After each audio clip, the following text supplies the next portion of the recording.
Good afternoon, everybody. Good afternoon. Good to see all of you here again today. On Friday morning, President Trump will travel across the country to Anchorage, Alaska, for a bilateral meeting with Russian President Vladimir Putin.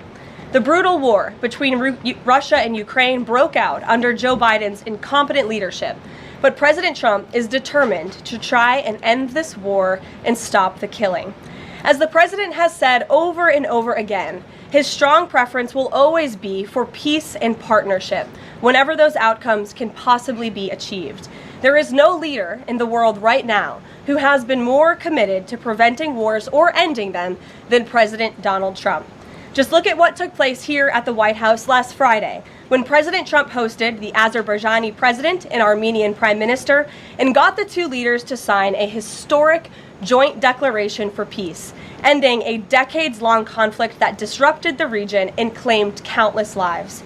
In other news, we continue to see positive economic reports across the board. Today's CPI report revealed that inflation beat market expectations once again, and inflation remains stable. Overall, inflation has run at a 1.9 average annual pace in President Trump's first 6 months in office. Prices for everyday goods continue to decline. Energy prices fell in July, including gasoline, which is down nearly 10% over last year, and propane, which is down 2.5% over last year as well. Egg prices fell once again in July and are down 20% since President Trump took office. Shelter inflation, the largest contributor to overall inflation, is at its lowest level since October of 2021. Wage growth for American workers is beating inflation once again. As inflation declines, this administration continues to be wholeheartedly committed to putting more money back into the American people's pockets. American real wages are up 1.3% over last year and have increased each month since President Trump took office. And small business optimism, according to this morning's report, has also reached a 5-month high. Ignore the panicans and trust in President Trump. That is our motto here at the White House. The America First economic agenda is working. On another matter, yesterday, President Trump took bold action to finally restore law and order right here in our nation's capital. The president declared a crime emergency in the District of Columbia, federalized the D.C. Police Department, and mobilized the D.C. National Guard to end violent crime in our nation's capital. As part of the president's massive law enforcement surge, last night, approximately 850 officers and agents were surged across the city. They made a total of 23 arrests, including multiple other contacts.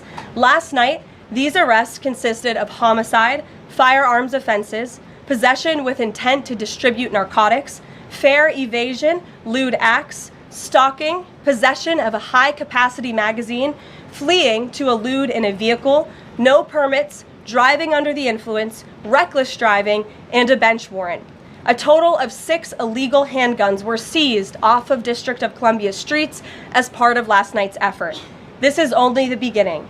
Over the course of the next month, the Trump administration will relentlessly pursue and arrest every violent criminal in the district who breaks the law, undermines public safety, and endangers law-abiding Americans.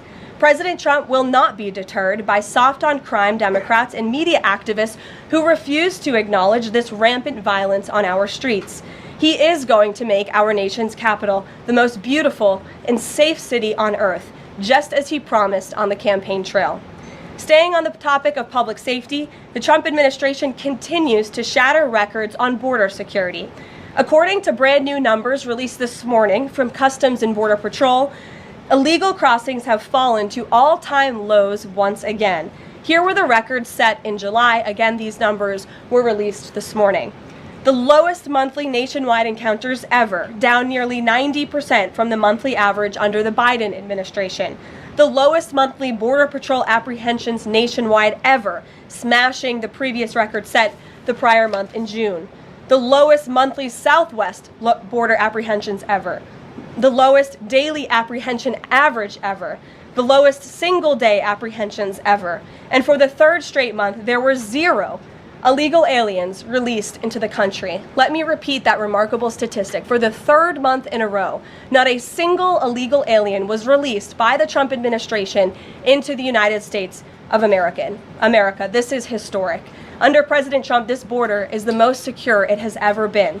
When you fortify the border, when you restore deterrence, and when you empower Border Patrol agents and our brave men and women in uniform to actually do their jobs to enforce our laws, like this president has, this is the incredible result. And in the interior of our country, criminal illegal aliens continue to be arrested and removed. Here are some of the criminals arrested by ICE in just the last few days. ICE Buffalo arrested an illegal alien from Jamaica convicted of attempted murder. ICE Buffalo also arrested an illegal alien from Ecuador convicted of leaving the scene of an accident resulting in death. ICE Houston arrested an illegal alien from Mexico convicted of manslaughter. ICE Newark arrested an illegal alien from Mexico convicted of the sexual assault of a minor. ICE Dallas arrested an illegal alien from Mexico convicted of assault causing bodily injury.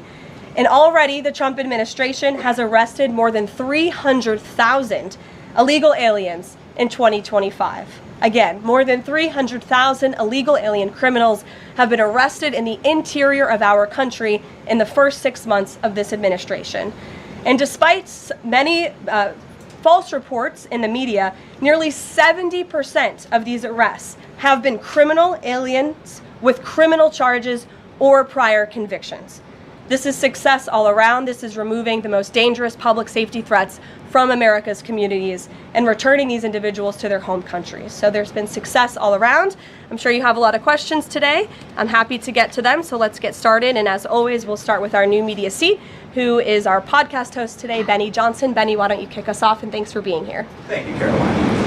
As a DC resident of 15 years, I lived on Capitol Hill. I witnessed so many muggings and so much theft. I lost track. I was carjacked. I have murders on my Ring camera and mass shootings. I witnessed a woman on my block get held up at gunpoint for $20, and my house was set ablaze in an arson with my infant child inside. And so to any reporter that says and lies that DC is a safe place to live and work, let me just say this. Thank you. Thank you for making the city safe, because no parent should have to go through what my family went through, having the fire department rip open their door to save their infant child. And so thank you for your work on securing this city. My question to you is this.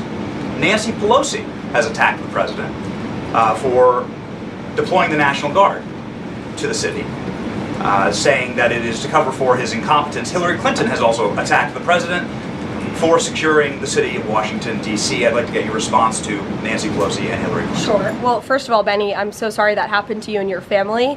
There have been, unfortunately, far too many victims of crime in this city, and I know the majority of residents in the District of Columbia agree with you. In fact, a new poll from the Washington Post I was reading this morning, this was released in May of 2024, so it's quite funny how many of you in the media agreed with what the president was saying yesterday, but now once the president says it, many of you are disagreeing with him. But this poll released by the Washington Post found that 65% of district residents think crime is an extremely serious or a very serious problem, and this was up from 56% last year. So the concern that you share with so many other residents in the District of Columbia is real, and that's why this president is taking action to address it. To get to the heart of your question, I think it's despicable that Democrats cannot agree that we need more law and order in a city that has been ravaged by violence, crime, murders, property theft. This should be a winning issue for all Americans. I don't understand. It's just anything President Trump does,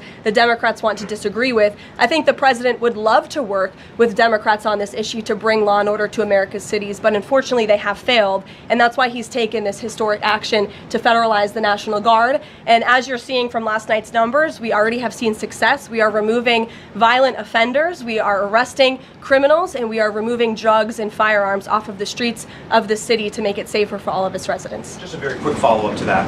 Given the heroic actions of a member of this administration just a few blocks from this building, will the president consider giving the Presidential Medal of Freedom to Big Balls? I haven't spoken to him about that, but perhaps it's something he would consider. I'll ask him and get back to you, Benny. Thanks for being here. Gabe. Thank you, Caroline. Regarding the President Trump summit on Friday, Why not invite Ukrainian President Zelensky to that summit? I know the president said yesterday that he planned to speak with him right after the summit and even before. But why not invite Zelensky? And whose decision was it to not invite him? Was it the president or was it President Putin? Well, this meeting came about because the president of Russia asked the president of the United States to meet through his special envoy, Steve Witkoff, who, as you all know, traveled to Russia to have a conversation with Putin at his request. And so the president is agreeing to this meeting at the request of President Putin. And the goal of this meeting for the president is to walk away with a better understanding of how we can end this war. And the president said at this podium yesterday when he joined all of you in the room that he hopes in the future there can be a trilateral meeting with these three leaders to finally bring this conflict to an end. But this administration has really used every lever, has taken every measure to achieve peace through a diplomatic solution. And I think the president of the United States getting in the room with the president of Russia, sitting face to face rather than speaking over the telephone, will give this president the best indication of how to end this war and where this is headed. And another question on something that happened yesterday, but I wanted to get the White House response. A judge ruled that the grand jury transcripts in Ghislaine Maxwell's case should not be released. What's the White House response to that? And do you plan to appeal? And what do you tell President Trump's supporters who want that information released? We think that decision is unfortunate. Of course, we moved to unseal that information because the president has said he wants to see credible evidence released. As for the appeal process, I would defer you to the Department of Justice for that. Rachel. Thanks so much, Caroline. We're learning that President Trump spoke with Ukrainian President Zelensky.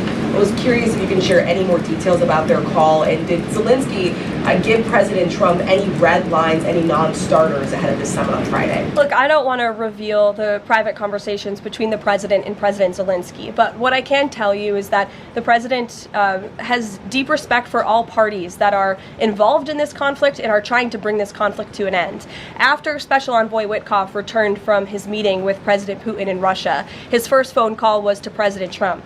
And President Trump's first phone call was to President Zelensky and to our friends in Europe to keep everybody in the loop about where the United States can see moving the ball forward to end this conflict. And so we continue to be very much engaged with President Zelensky and the Ukrainians, but also our allies in Europe as well. And then just one more for you. How does the president measure success coming out of this meeting? The president at times has suggested that Putin might be tapping him along.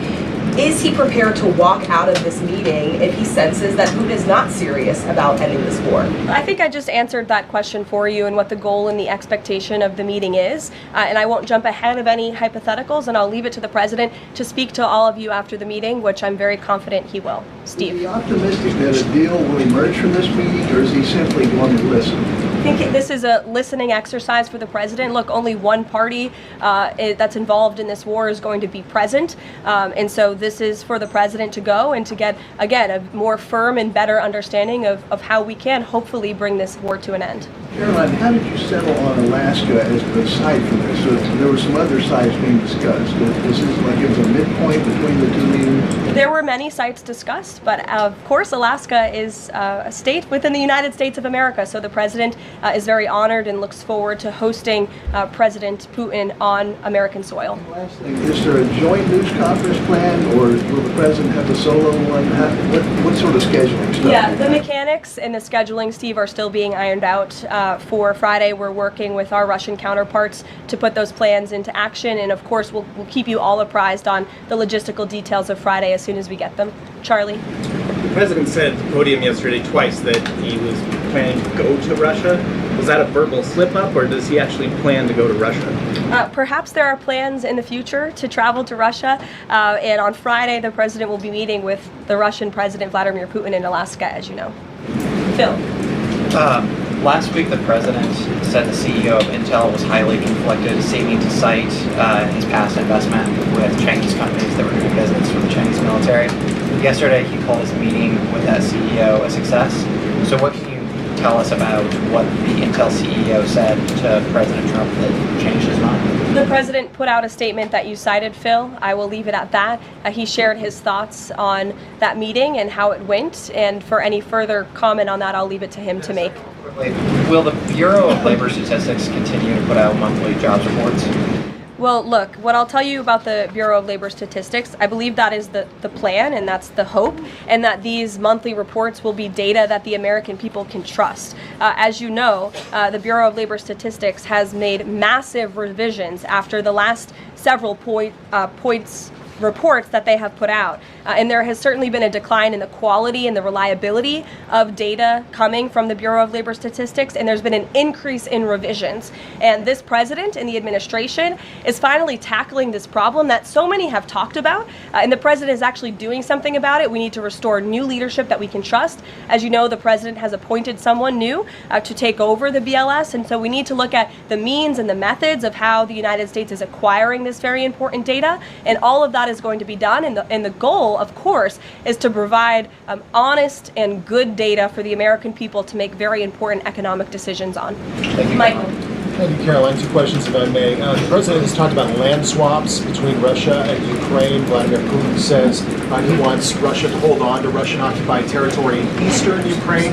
Is the White House at all concerned about the messaging that potentially giving over or allowing for Russia to maintain its occupied territory in eastern Ukraine, what that might say to other U.S. adversaries like China? Look, right now, the President of the United States has done more to end this war than his predecessor, Joe Biden, who allowed this war to take place. This war, don't forget, happened at the result of the weakness and the incompetence of the previous administration. And so the president inherited this conflict, and he is determined to end it.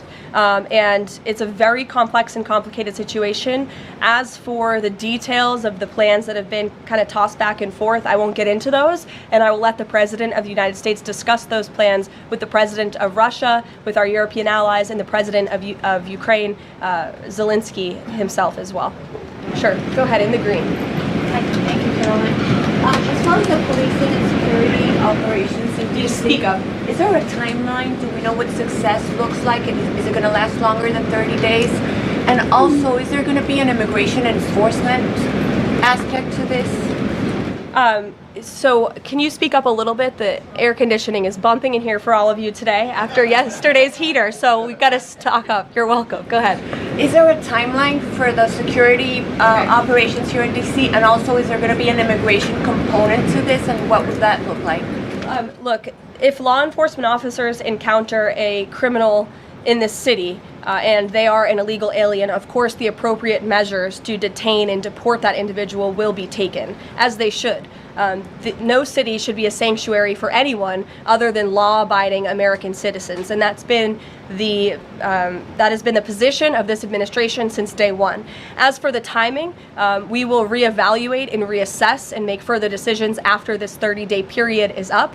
But within these 30 days, our entire focus is making sure that this is the most efficient operation possible, and that we are removing as many criminals from the streets, and we are cleaning up DC as best as we can, and working with the Metropolitan Police Department to do that. I know the mayor just spoke several minutes ago. I was watching her on television, and she said that an increase in law enforcement officers on the streets will be helpful to deter crime in this city, and we look forward to working with these brave men and women of the Metropolitan Police Department to remove criminals off of our streets and to keep law-abiding citizens in the district safe. Josh. Thank you. The president weighed in on Jay Powell again today, you might have seen. He said that he's considering allowing a major lawsuit against Powell to proceed because of the, quote, horrible and grossly incompetent job he has done. Can you tell us about that? What lawsuit is he talking about? He's considering a lawsuit, and I won't speak on it any further. I will allow the president to do that himself. Is it fair to say the administration is considering suing the Fed chair over this renovation? That's what the president is saying. Has he had discussions with anyone about this, or is this just like how advanced is this right now? At this moment in time, the president is considering a lawsuit against the Fed, and I will leave it to him to comment further on it. Tamara, go ahead. We talked about very quickly yesterday. We talked about the NVIDIA chips deal the president has struck as well. AMD, the 15% stake that will go to the government. Do you have any detail on how that came about? The president said he asked for 20% from NVIDIA. Did he make the same 20% ask to AMD, and or is this something the administration is looking to do with other either chips or products going forward? Is this a model that wants to build on? Well, look, right now it stands with these two companies. Perhaps it could expand in the future to other companies. I think it's a creative idea and solution. The legality of it, the mechanics of it is still being ironed out by the Department of Commerce, and I would defer you to them for any further details on how it will actually be implemented. But again, this was another idea of the president and his brain trust on his trade team to try to, get good deals for the American people and the American taxpayer. Did you see the report that China is discouraging use of the H-20 to some companies? Census were reporting that overnight there was private guidance sent to companies not banning the chip but urging them to steer away from it. I wonder if you have any response to that. I haven't read the report. I will, and we'll get you a comment on it. Tamara. Thank you. Last week, the meeting with Putin was sort of described potentially as an opportunity for a deal. Now it's a feeling out. Has there been a shift in expectations within the White House or an effort to temper expectations about what success looks like for this meeting? Well, I mean, look, I think both can be true, right? The president has always said he wants a peace deal. He wants to see this war come to an end. But this bilateral meeting is a bilateral meeting between one party in this two-party war, right? You need both countries to agree to a deal. The president is accepting this bilateral meeting with Putin on Friday, and I will let him speak further to it after it concludes about how he felt it went. And could you also, completely unrelated topic, regarding the president's efforts in Washington, D.C., do you have any specifics about how homeless people will be dealt with, where they would be moved to? What does this look like? I do, yes, and it's an important question, so thank you for raising it. The Metropolitan Police Department, with the support of the new federal agencies who have been surging on the streets of the District of Columbia, are going to enforce the laws that are already on the books here in Washington, D.C. For far too long, these laws have been completely ignored, and the homelessness problem has ravaged the city. So D.C. Code 22-1307 and D.C. Municipal Regulation 24-100 give the Metropolitan Police Department the authority to take action when it comes to homeless encampments. So homeless individuals will be given the option to leave their encampment, to be taken to a homeless shelter, to be offered addiction or mental health services, and if they refuse, they will be susceptible to fines or to jail time. Again, these are pre-existing laws that are already on the books. They have not been enforced, which is part of the reason for this federalizing of the National Guard to bring in this assistance for law enforcement. While we are targeting criminals and trying to remove criminals off of the streets, we also want to make DC safe and beautiful, and that involves removing mentally disturbed individuals and homeless encampments as well. So we will be using these regulations and code that already exists to clean up our streets. And we've already had great success.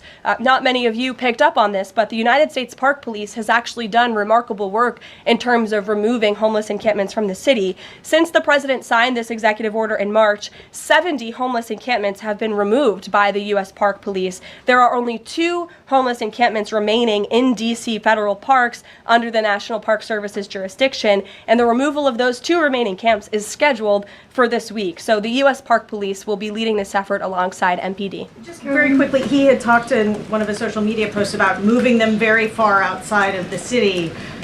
Is that off? No, it's not off. We're exploring how we could do that. But again, homeless shelters, offered addiction and mental health services, or jail if they refuse are the options on the table right now. And we'll continue to explore that option. Sure. Thank you so much, Caroline. President Zelensky said moments ago that he thinks Russia is preparing for a new offensive on at least 3 different areas of the front line. Is this something that you could confirm based on U.S. intelligence? And if the president sees that Putin is indeed planning major new offensive or moving troops, would he call off the meeting on Friday? I'm not in a position to confirm or deny or comment on that intel at this time. Monica. Thanks, Caroline. My question involves Russiagate. A whistleblower alleges that then Congressman Adam Schiff approved leaking classified information to smear President Trump's image during the Russiagate scandal. Does the president plan to investigate Adam Schiff, and what would accountability look like if more information confirms this report?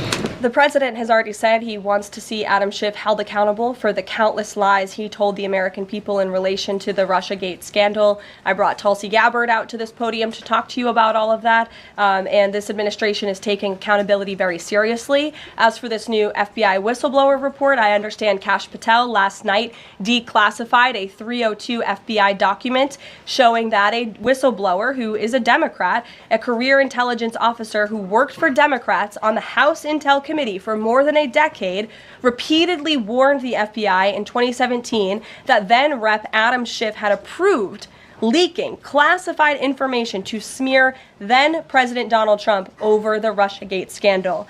This is obviously a bombshell whistleblower report. Hopefully more people in this room will cover it as such. And I have a quote from the FBI director for all of you. He has said this: "For years, certain officials used their positions to selectively leak classified information to shape political narratives. It was all done with one purpose: to weaponize intelligence and law enforcement for political gain. Those abuses eroded public trust in our institutions. The FBI will now lead the charge with our partners at DOJ, and Congress will have the chance to uncover how political power may have been weaponized and to restore accountability." That's what the administration is focused on, and hopefully we'll see some more media reports on this whistleblower allegation. If this were reversed, if this were allegations against the president or any of these cabinet officials, I'm sure everyone in this room would cover it as such. Elizabeth, go ahead. Thanks, Caroline. After yesterday's action to federalize the DC police, is the president still interested in working with Congress to end the Home Rule Act, something he's talked about in the past? Senator Mike Lee has a bill on it. Is that something he's still interested in?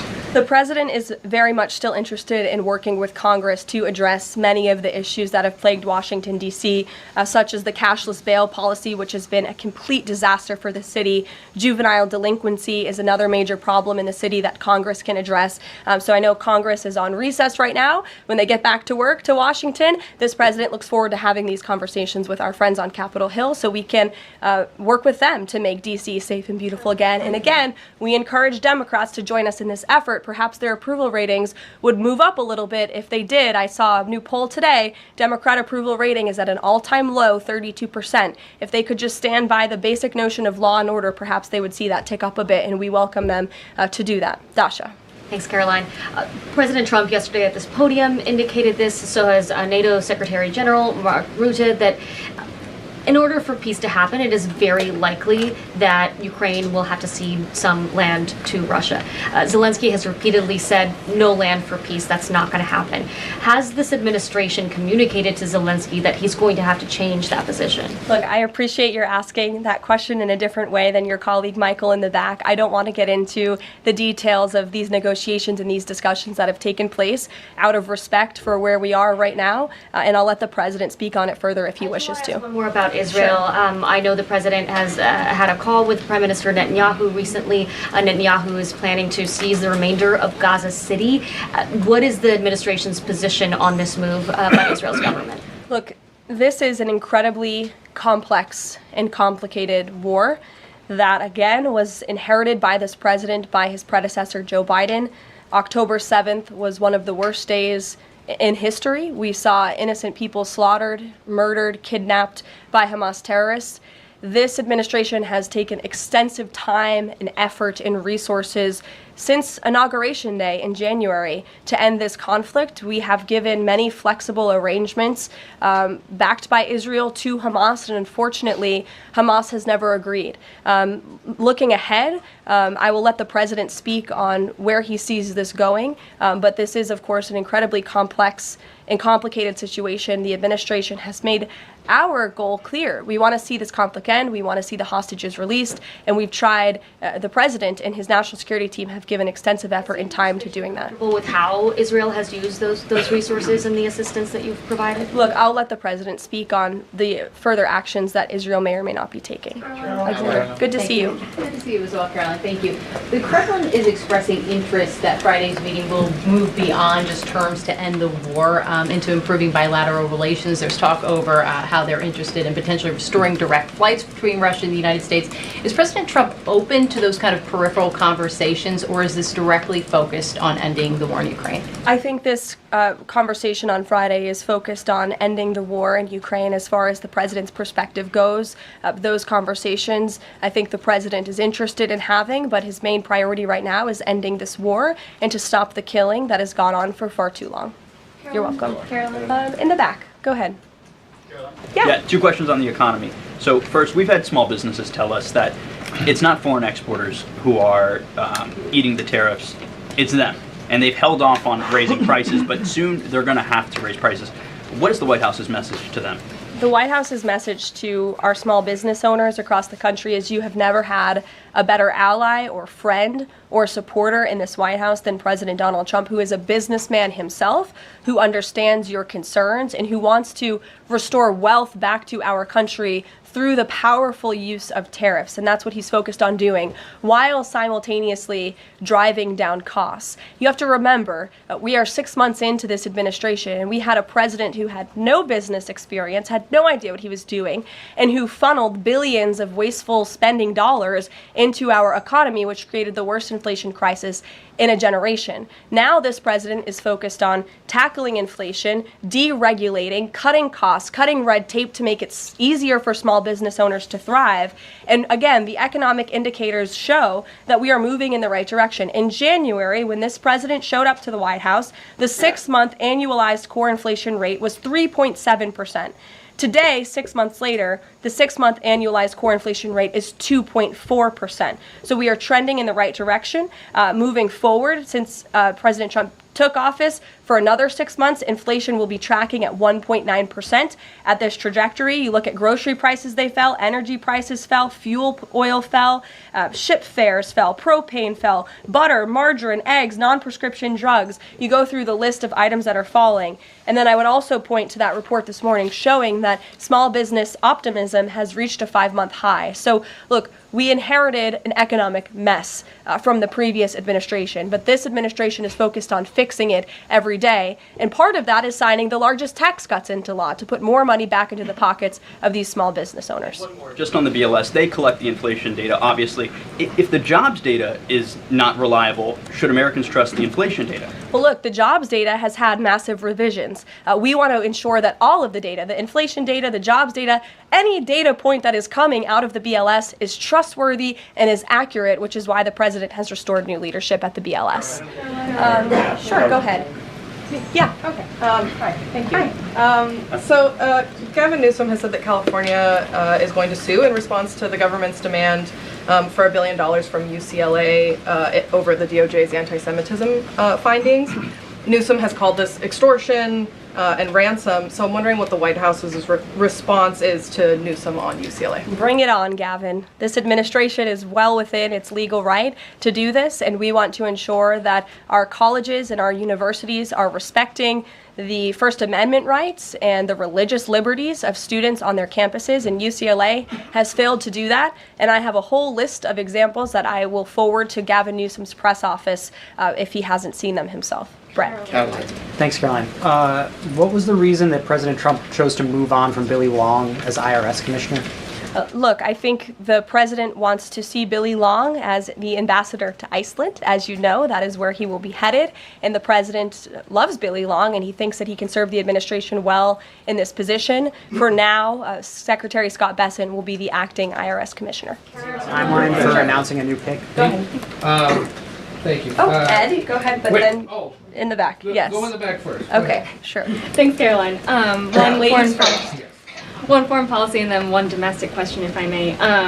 There are roughly 30,000 children from Ukraine who have reportedly been abducted and are kind of dispersed around Russia. They've been showing up on these websites for adoption. Is their return a red line for the president in any deal ending the war? The administration is aware of these reports. I don't want to set red lines for the president on his behalf from this podium. However, the president did encourage Ukraine and Russia to speak directly to one another in terms of these humanitarian issues. And we have seen progress. You have seen prisoners of war swapped between these two countries as a result of these direct talks, as well as children, and that remains a concern, but it's one that Russia and Ukraine need to iron out together, which is why this president has encouraged them to speak. Okay, and then if I can, the DC action real quick. The president said yesterday that this is a model federalizing the National Guard that could be used to combat really high rates of crime in other cities like Chicago, LA, Baltimore. What sort of authority would he have to deploy forces like that, absent the Home Rule Act? Look, the president is speaking about what he'd like to see take place in other cities around the country. Right now, this administration is focused on making D.C. safe and beautiful again. When the time comes, we'll talk about that. But I will note that the president wants to see all of our nation's cities be safe. But I think starting with our nation's capital is a great place to begin, and it should serve as a model for the rest of the country. Ed. Just to bind up a few of the D.C. things, because a lot of them have been asked, but in talking with Congress about potential changes to home rule and whatever else, would he also push the House to finally pass D.C.'s budget so that it has access to all that money that it does need for policing, for schools, and for other services here in the city? Yes, and as you know, he has done that. He put out a statement calling on the House to take up the Senate's legislation, and he stands by that position. Let me take you back to something from last month. You guys announced the president was diagnosed with chronic venous insufficiency after his legs were seen swelling. How's he being treated for that? And while you were upfront about those health issues, curious if the White House would be willing to let us speak with his physician directly about those health issues. I know there were a lot of concerns about the last White House not making the physician available. Would the physician be available in this case? I don't want to make that commitment on behalf of the physician, but it's certainly something we can look into and explore out of the effort of transparency, because unlike the previous White House, there is nothing to hide. You guys see this president working around the clock, literally 24/7, all of the time, and I will be happy to look into that request. Can we at least get an update on how he's being treated for the swelling legs and for the hands and the other issues? Look, you see the president every day. He's moving, he's working, he's continuing. There have been no adjustments made to his lifestyle. Thanks, Caroline. I have two questions, one on D.C., but on the Putin meeting on Friday, does the president plan to meet with Putin one-on-one? Yes, that's part of the plan. And as for the other mechanics and logistics, I will let our team speak to that when they're ironed out. And on what's happening in D.C. with the federal takeover, what we've heard from the mayor and the police chief is that their understanding is there has been no change in the leadership structure.